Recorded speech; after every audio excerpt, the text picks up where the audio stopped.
Rodgers has spoken out on Robert Saleh again, and we have to talk about this, as obviously the Jets being 2-2 is not what we expected going into this season, and Rodgers has seemed sometimes happy, sometimes less so, and we're going to break it down. What's up, guys? Welcome back to Jets Digest. It's Chris and Matt here, and we're going to jump right into the video as we always do. But guys, real quick, make sure to subscribe to the channel. We're at 4.8. We're so close to not getting Matt punched in the face by Alex Pereira, so that would be great. Shout out Pereira. He does fight tomorrow, so limited time, guys, so please help Matt out. But guys, obviously, we have some New York Jets football to talk about, as Aaron Rodgers recently spoke out once again on head coach Robert Saleh, and let's just take a look at what he had to say.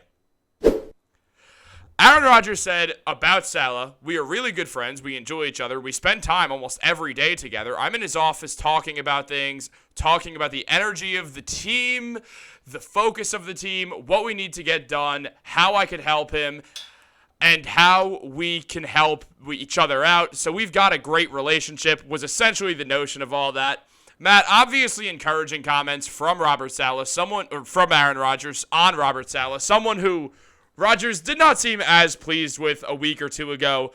Maybe it's damage control. Maybe it's the fact that Rodgers does actually trust Saleh. When I saw that shove, the infamous shoving thing, I thought it was more two guys who like to get hyped up were like shoving each other in like a friendship type, like camaraderie type of way. All this adding up, what do you think about it? Yeah, so going back to that shove on Thursday night, week 2, was it week 2 or week 3 against the Patriots? It looked like Robert Saleh was just trying to hype up Aaron, and Aaron wasn't really ready for that hype. But I do think it does look like these words look like damage control from Aaron Rodgers, just trying to get the New York media settled down. But something we got to remember, they can have a great relationship while not being best friends, because they're coworkers. They are on the same football team. They don't need to be best friends. They don't have to get along at every moment.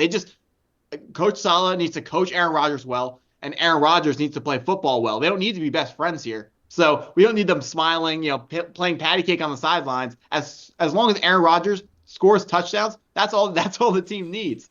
So I mean, I'm not worried about it at all. Maybe people have been worried so far for these first couple of weeks about maybe Aaron Rodgers and Robert Saleh don't have the most friendly relationship ever, but it just doesn't matter because they don't need to be best friends. So Chris, so far, I'm not afraid. I'm not worried at all about this relationship. And if we remember, Aaron Rodgers has always been a fiery competitor.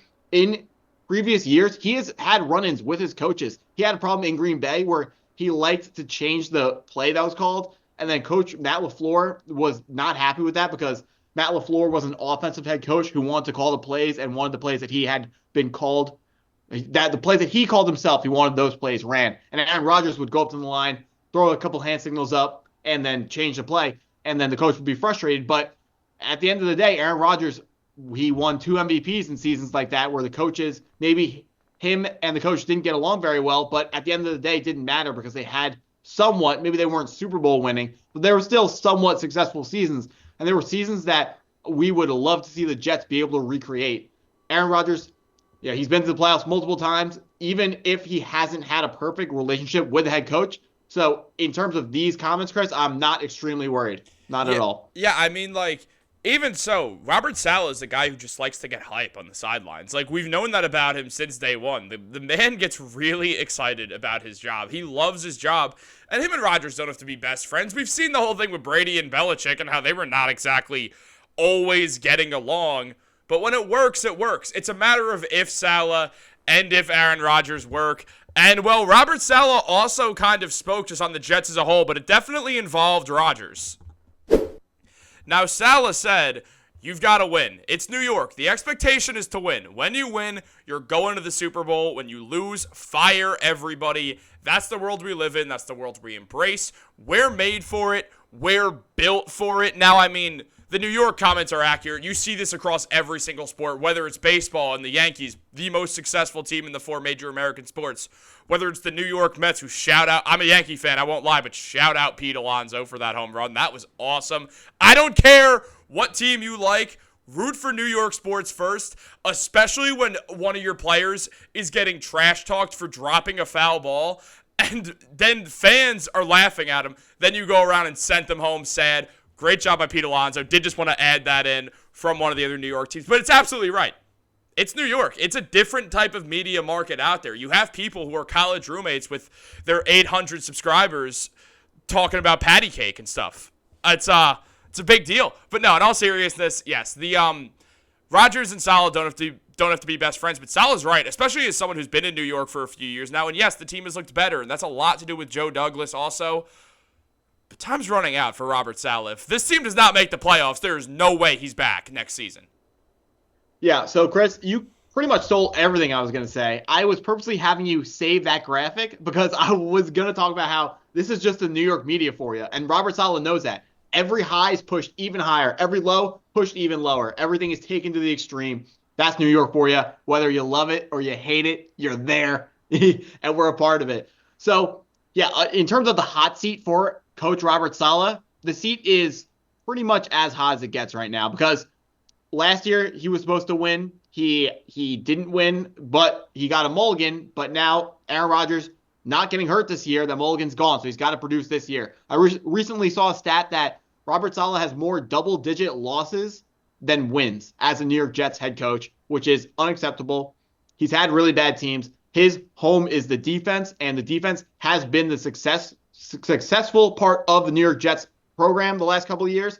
But at this point, it's not about what works and what doesn't work. It's time to get wins instead of losses. Robert Saleh needs to coach better. The question is, if the Jets don't make the playoffs, is Joe Douglas safe? Because that's a question that I know you're thinking about it because me and you really like the decisions that Joe Douglas has made and the trades he made. We love Trader Joe, the trades he's made, the draft picks that he's drafted. But if the Jets take this roster and don't even make the playoffs, I don't see how Woody Johnson, the owner of the New York Jets, doesn't clean house. I really don't. I think Joe Douglas has to be scared, and Coach Robert Saleh is definitely scared. But Joe Douglas, hopefully this fear, he turns it into action, and he goes and gets one of these big-name free agents that we like to talk about on this show, Chris.